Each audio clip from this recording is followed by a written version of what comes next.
The Illuminated Path, a journey through the veils of consciousness. The first awakening.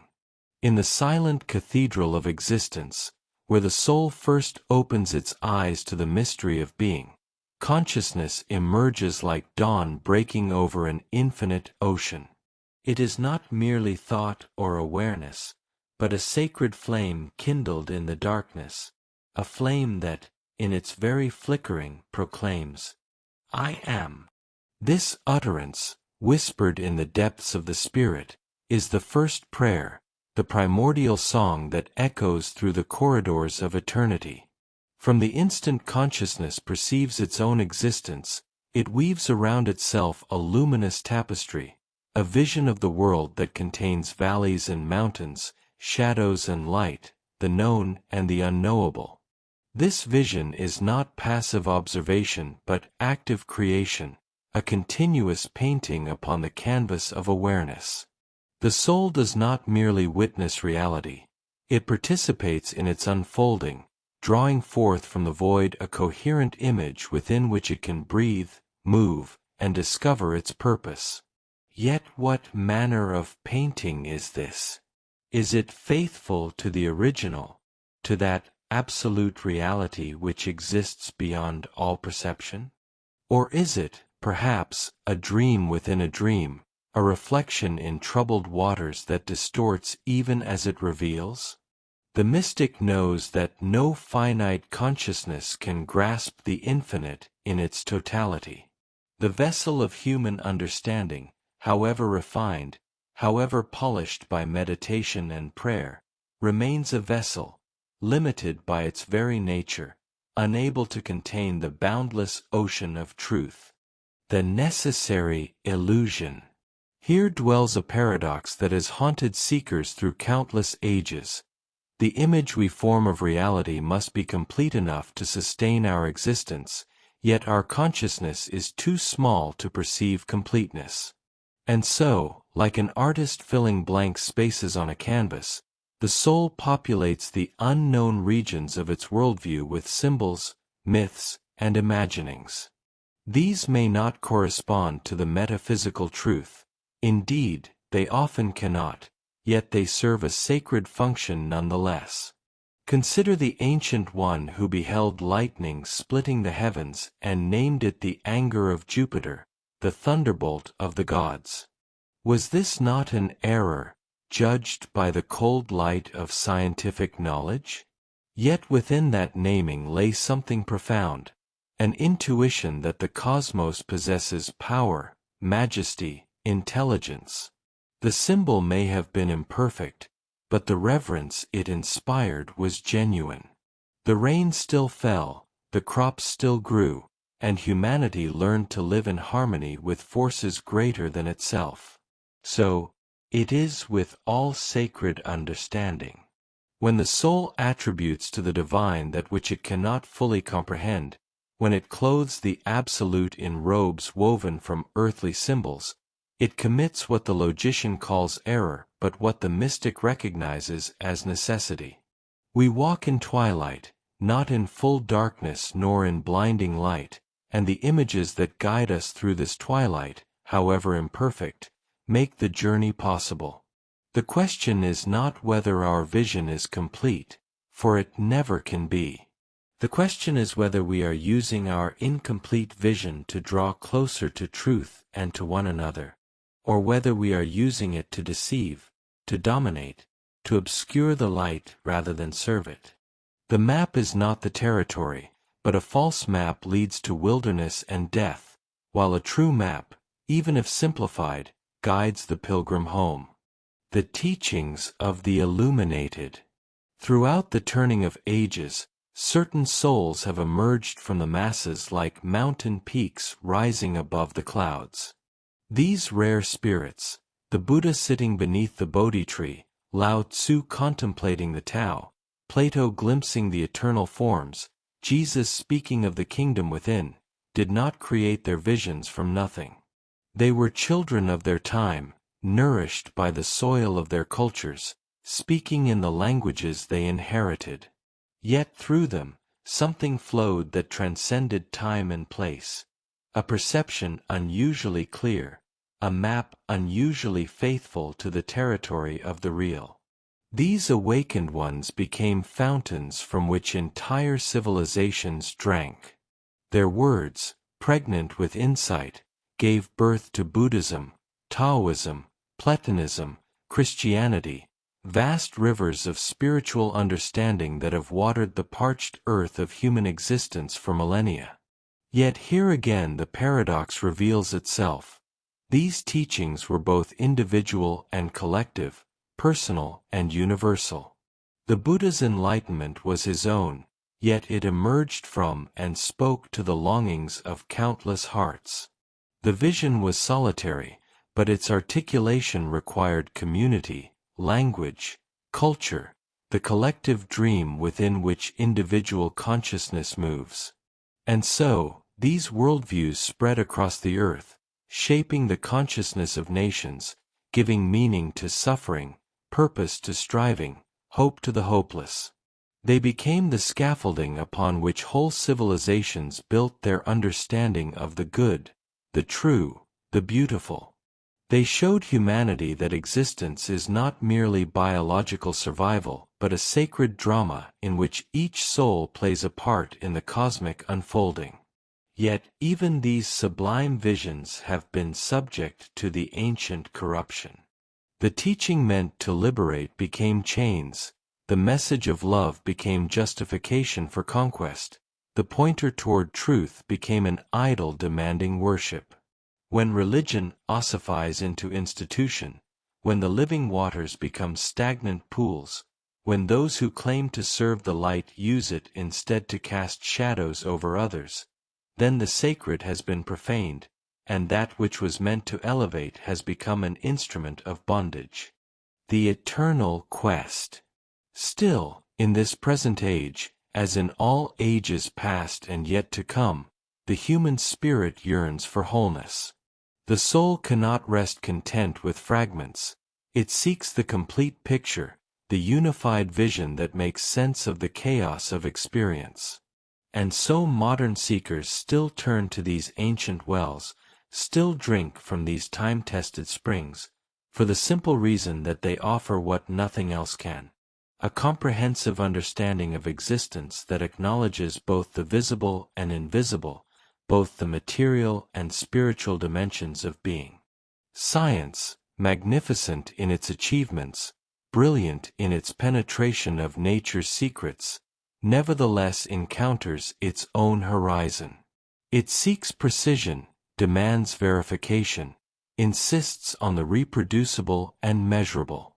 These are noble requirements, and they have given humanity powers once reserved for myth. Yet by its very nature, science must leave certain questions unasked, certain territories unexplored. The realm of meaning, purpose, value, the metaphysical depths where the soul truly dwells, these lie beyond the microscope and telescope, beyond equation and experiment. This is not a failure of science but a recognition of its proper domain. The physicist can tell us what the universe is made of, but not why it exists. The biologist can explain the mechanism of life, but not its meaning. The psychologist can map the workings of mind, but not touch the essence of consciousness itself.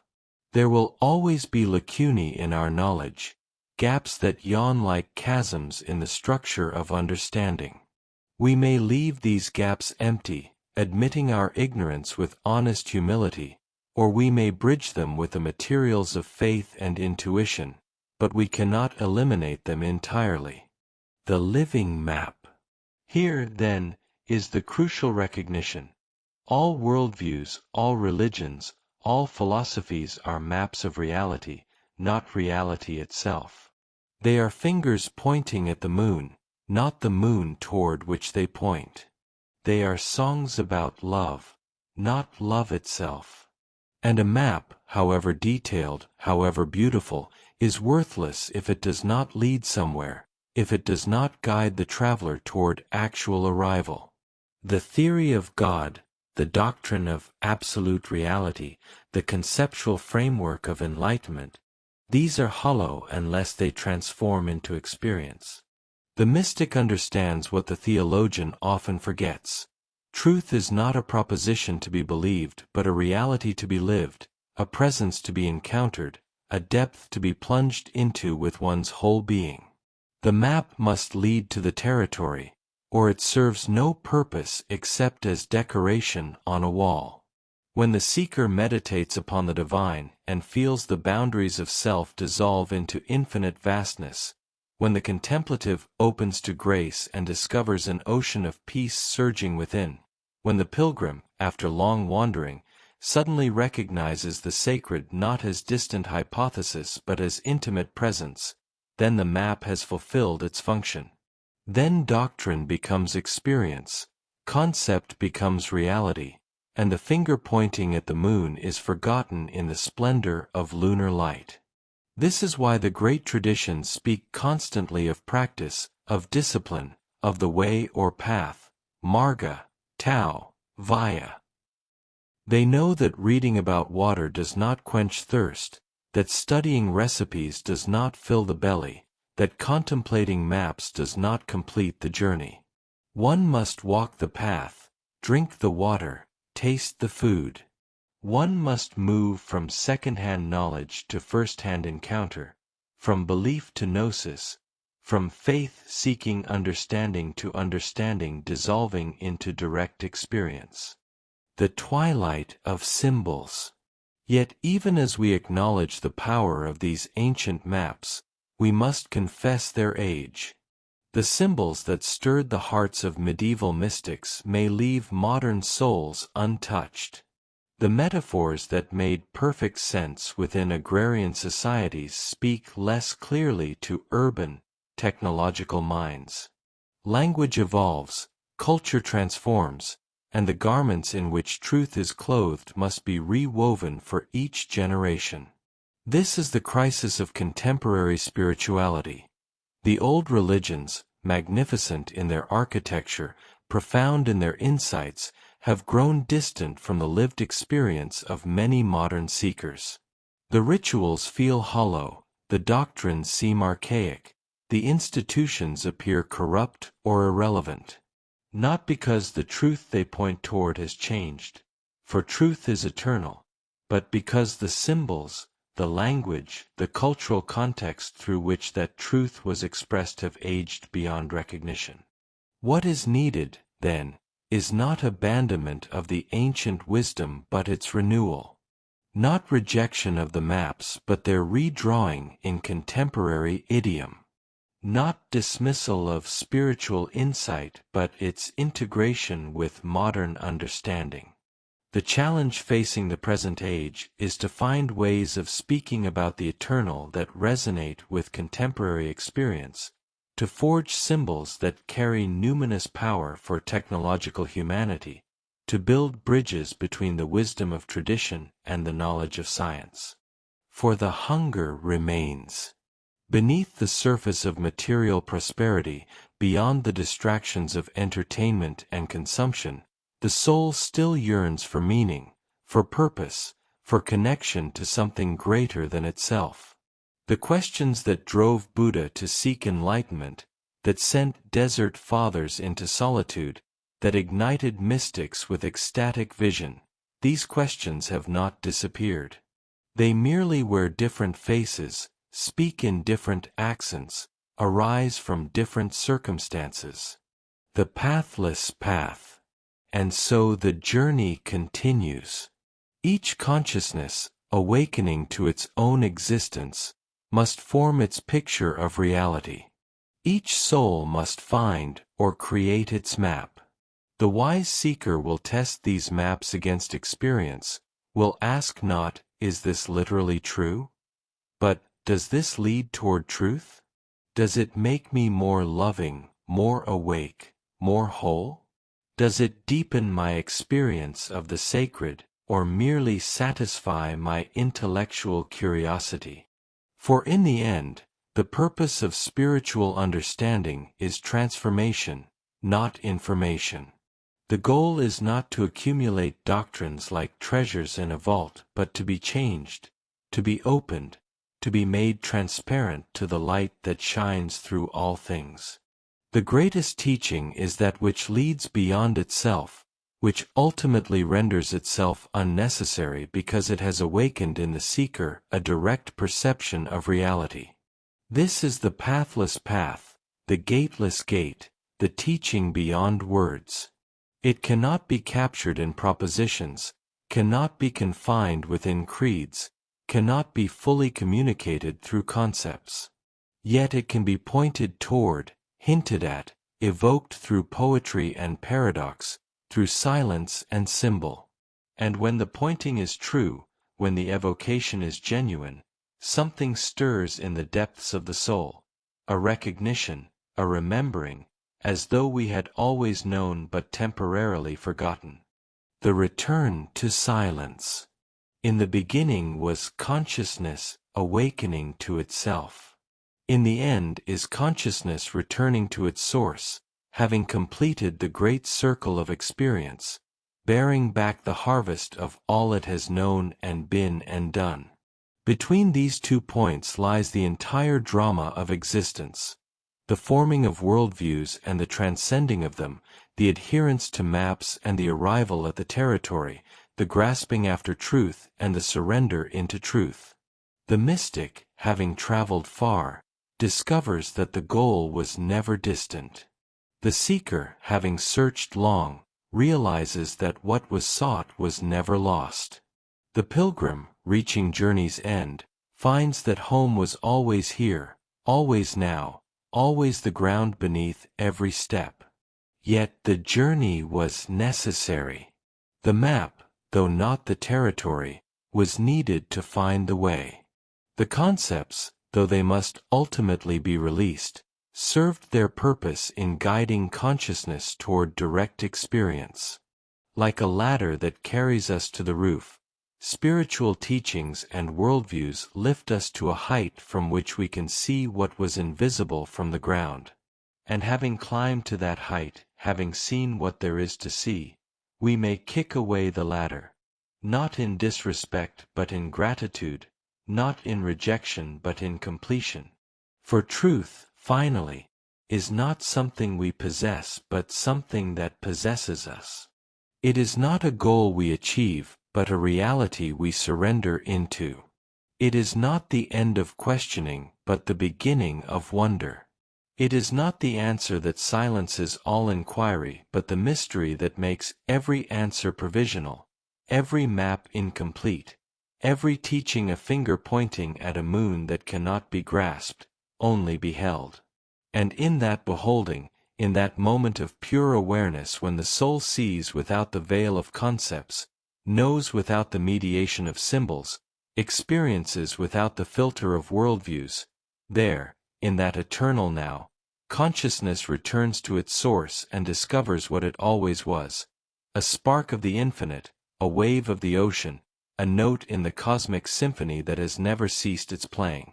This is the truth beyond all maps, the experience beyond all doctrines, the light that shines in its own light and needs no other illumination.